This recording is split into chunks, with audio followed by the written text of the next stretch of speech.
Going to begin with a small verse from the May Carol that I was telling you about. And this is a carol that talks about the earth becoming green and the flowers opening and the leaves uncurling and the birds singing.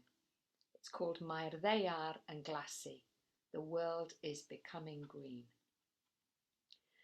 Mae'r ddaear yn glasu a'r coed sydd yn tyfu, a gwyrddio'n yw'r gerddi, mae'r llwyni mor llon. A haerddiw eginau, a'r dail ar y dolau, a'r blodau perllanau, pyr llawn ion.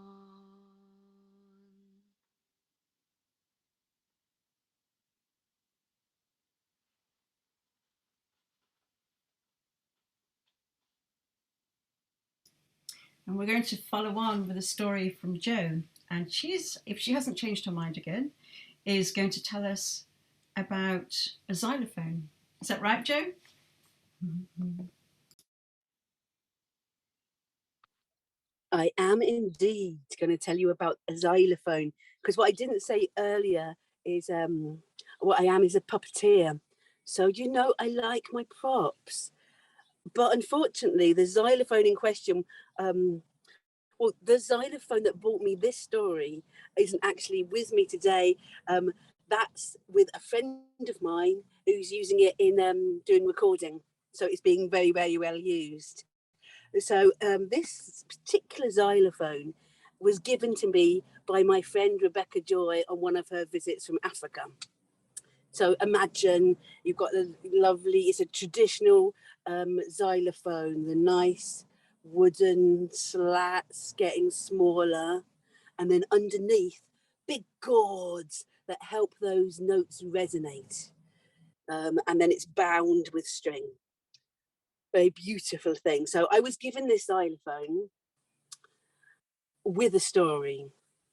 Now, as I say, I've lent the xylophone to somebody else for a while, but I still have the story.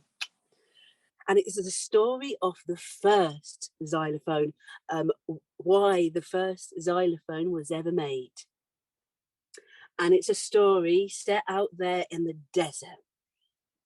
So there was two friends, Monkey and Crocodile, and they were like the bestest of friends, and they would get together and they would laugh and they would sing and they would cry and they would hug and they would hit and they would laugh and they would love. They were the bestest of friends, but they lived a very long way from each other. Monkey lived all the way over on the high, tall trees of the savannah. And Crocodile lived all the way across the desert in the swamp, in the wet, slimy, sludgy swamp. Now, over on the high, tall trees of the savannah, the monkey lived a good life, up there in the trees with his monkey friends and the birds and the other creatures of the savannah. He lived a really good life. Woo-hoo. But every now and again, Monkey would grow sad when he thought of his bestest friend, Crocodile, all the way across there on the other side of the desert. But not for too long, because he'd think every year at summer solstice, Monkey and Crocodile would meet there at the oasis in the middle of the desert. And now Crocodile had the same kind of thing going on there in the swamp, all sludgy and muddy and watery. Crocodile lived a good life with his crocodile friends and all the frogs and other creatures of the swamp. But every now and again, the crocodile would have a little sad moment, thinking of his best mate all the way over the other side of the desert. But knowing that soon they would meet. Now, this one particular time, The monkey was over there in the savannah. I'm gonna meet my busy mate. So right, I want to give my mate Crocodile, a really, really special present, like the most special present in the world, to show him how much I love him. Well, Monkey asked all the other animals, what was the most special present you could possibly give to someone to show them how much you love them? And all the creatures of the trees in the high savannah, they all agreed. Water. Water was the most precious thing. You can't find any water out here. If you do find it, it's really hard to get. And water was the most precious gift. So the monkey gets down the tree, goes and looks for water. Takes him a few days, but eventually there he finds in the savannah a little trickle of water. He gets his hands and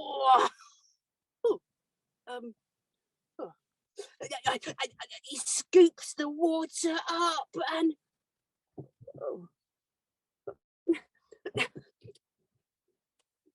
scoops the water up, and every time he scoops the water up, the water falls between his fingers.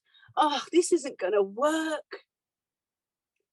Luckily enough, there was a parrot sitting in that tree watching. Oh, no, it wasn't a parrot. It was a snake. Forgive me. A snake sitting, watching, laughing at Monkey trying to get the water.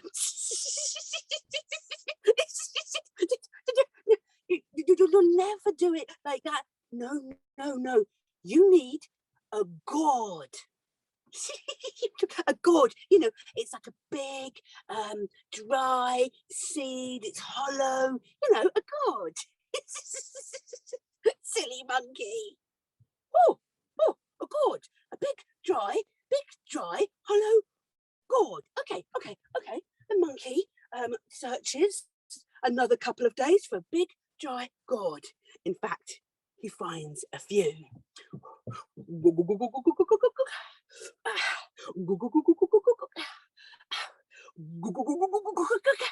And he collects the gourds on his back and sets off across the desert to the oasis in the middle to meet his friend Crocodile. He's going to be so happy with me. Meanwhile, Crocodile is over there in the swamp. I want to give my friend Monkey a really, really special present to let him know how much I love him. Yeah. What can I give him? And all the creatures of the swamp, they all say, dry wood. It's the thing you can never get here. If someone gives you dry wood, you know that it's really special. Dry wood?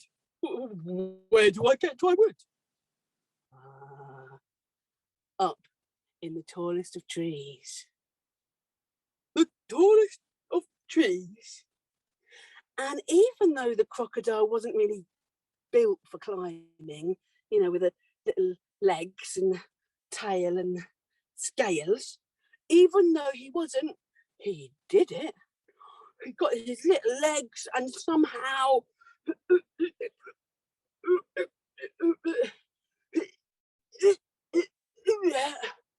got to the tallest of trees and found loads of dry wood.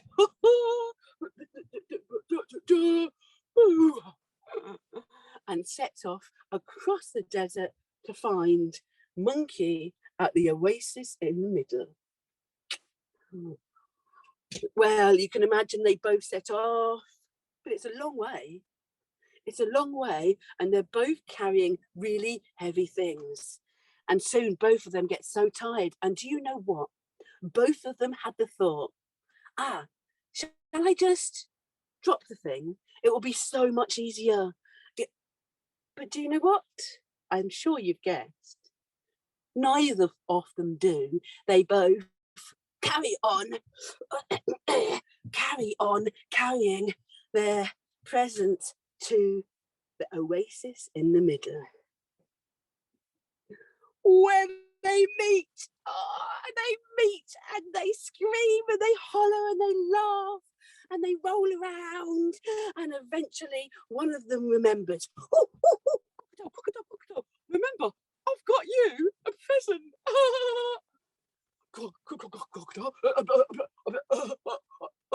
I take monkey, I've got you a present. I tell you what, shall we both give them at the same time? Yeah, here we go. 1, 2, 3. Water, wood. For a moment they both look at each other's gifts, the dry wood and the water. And then they laugh, and they laugh, and they laugh, and they laugh. Crocodile, what are you thinking? I don't need dry wood. I live in a tree. Monkey, what are you thinking? I don't need water. I live in a swamp. So once they get over the laughing at each other for that, they start to have a play around. They start to move things around until at some point, one of them goes, dong. Oh. And the other of them goes, dong. Huh. And then both of them go, dong, dong, ding, dong, ding, dong, ding, dong, ding, dong, ding, dong, ding. And what they have created, without them knowing, was the first ever xylophone. The first ever xylophone with the dry wood along the top and the gourds underneath to help the notes resonate.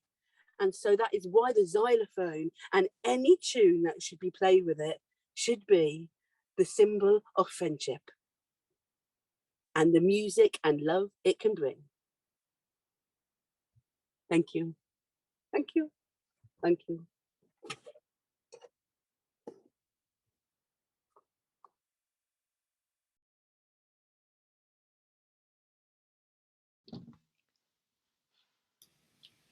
Brilliant, Jo. Thank you.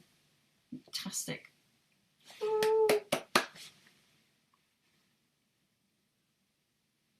So we're going to follow that on. I can't hide on my screen here, but it was beautiful, touching. We all want my xylophones now. Yeah. Totally. We're going to move on to Jane, and the beautiful Jane, who's going to tell us a story about geese, and one goose in particular. Thank you very much. I really enjoyed that chat. That was brilliant. Okay. So my story, I think it's a traditional story. I think it might originally have started in the America, North America somewhere, but I'm not sure. It's a strange story. Just let me stop my pot boiling over.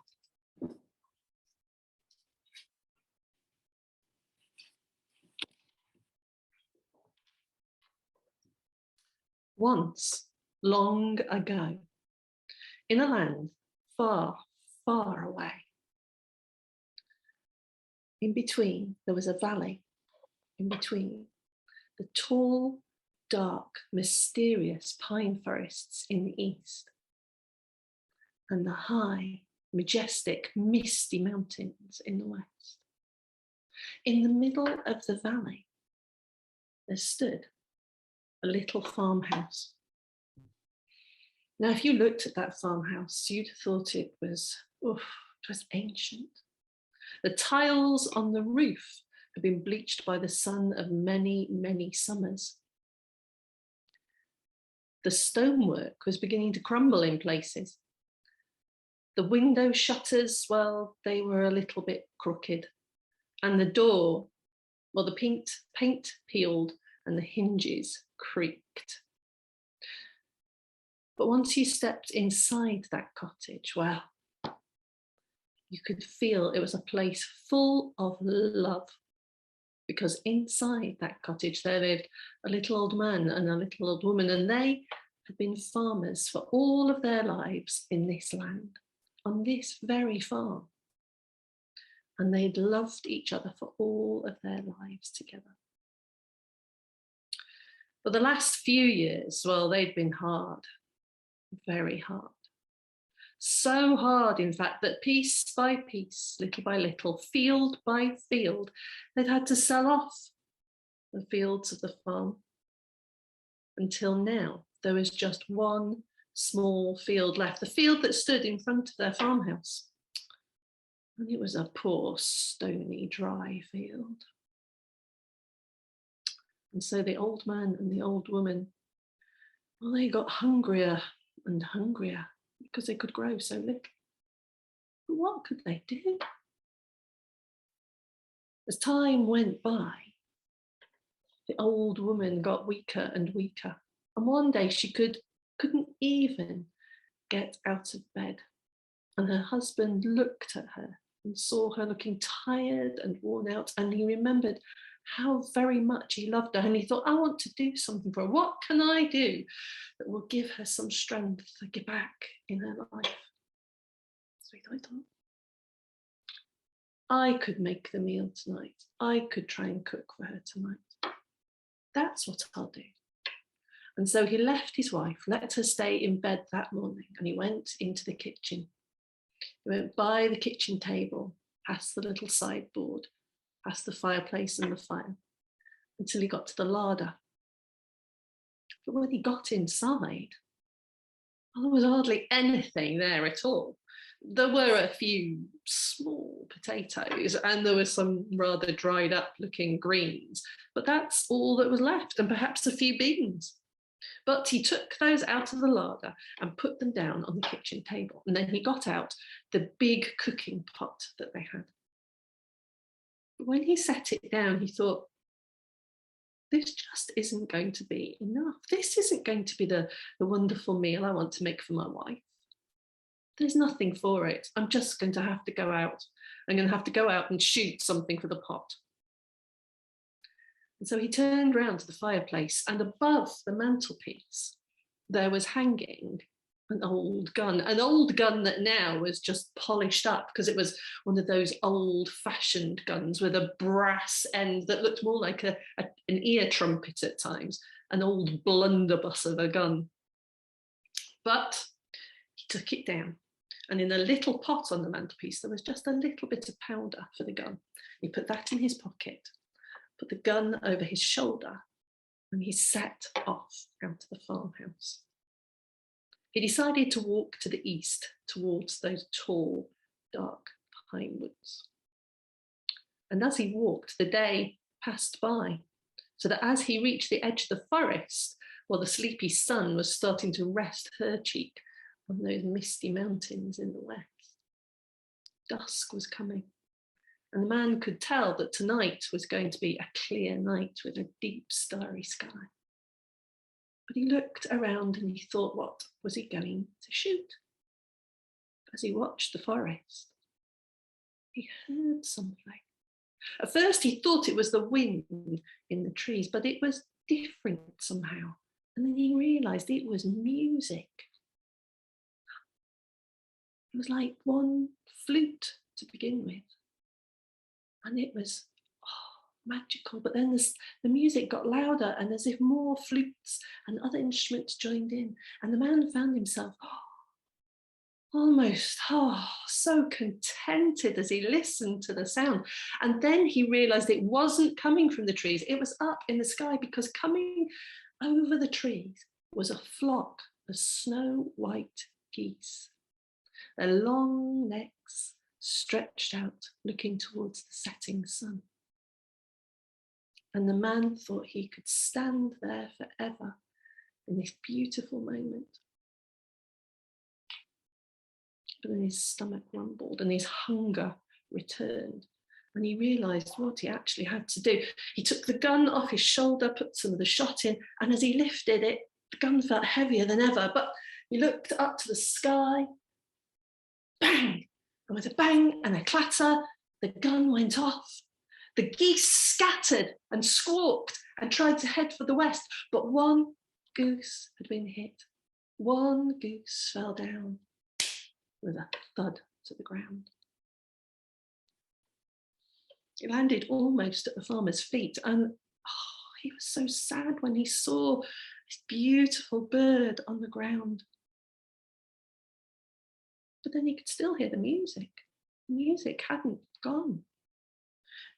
He lifted the goose up off the ground and he almost cradled it in his arms as he looked at how beautiful it was and listened to the music.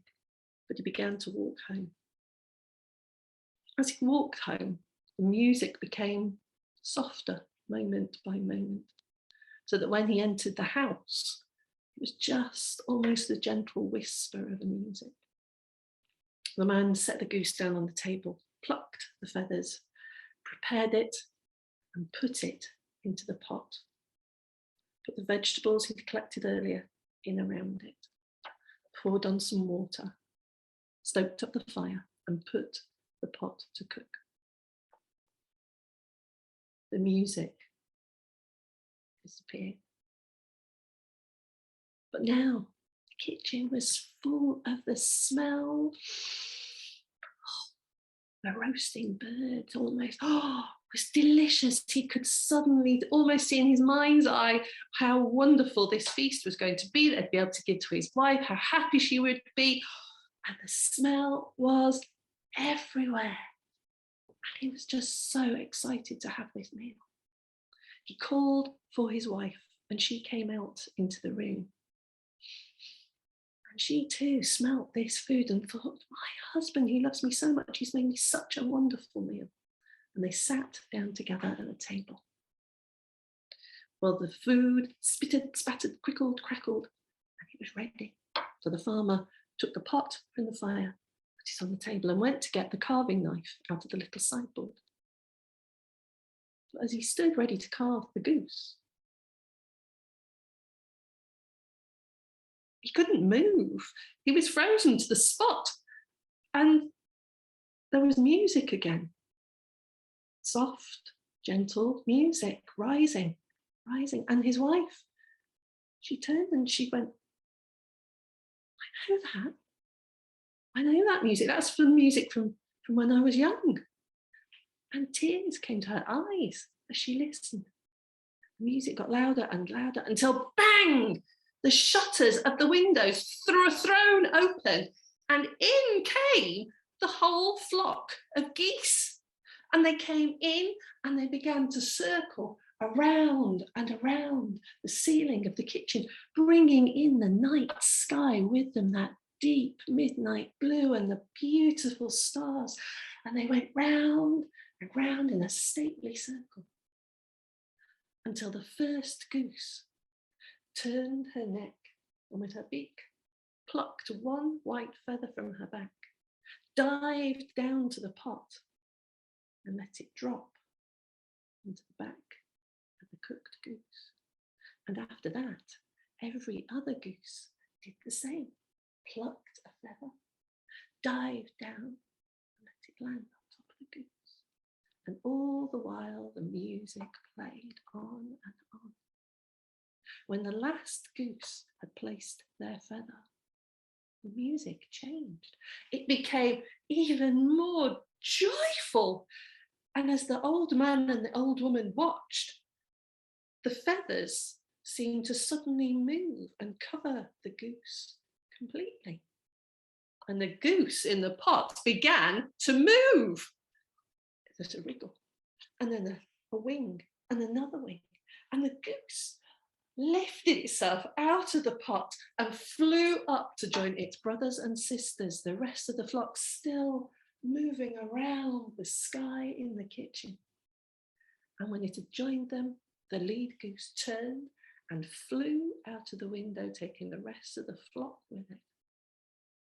And as they went, the music went with them. For the old man and the old woman, they sat. And the old woman looked up and into the pot. And there was still the most delicious stew there. But instead of a goose, there were 2 pearly white goose eggs. And so the old man and the old woman, they had the most delicious feast that night. And the geese, well, they flew off to other times and other tales. And that's my story. Thank you. Thank you very much.